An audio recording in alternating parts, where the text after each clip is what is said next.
Up New Zealand from a clean sweep in this year's Rugby Championship. The All Blacks are unbeaten in 16 test matches and will equal the record they hold with the Springboks should they be triumphant in Durban on Saturday.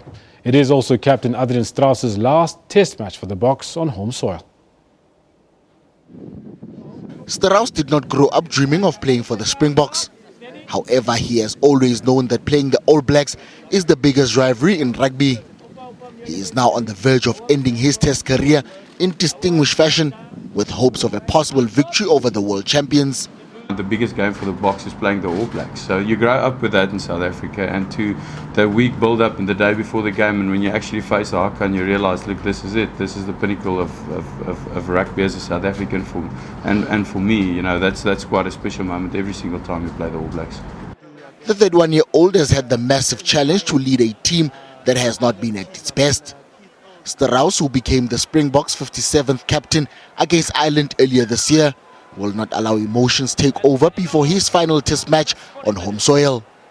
For now, there's no time for emotion. You know, I was just in a couple of video sessions again and just making sure we're on top of everything and making sure the detail is there, that my calling will be in place and I make the right decisions at the right time, running through a couple of scenarios that might happen. And you know, so that's where my mind's at the moment.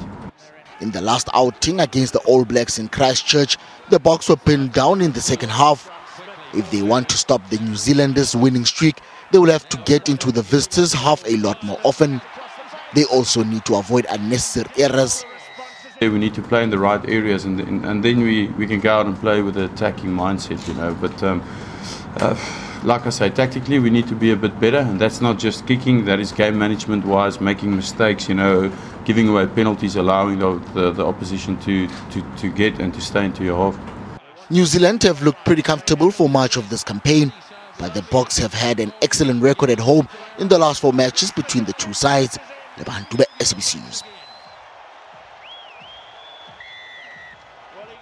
Right, let's find out from rugby journalist Vatang.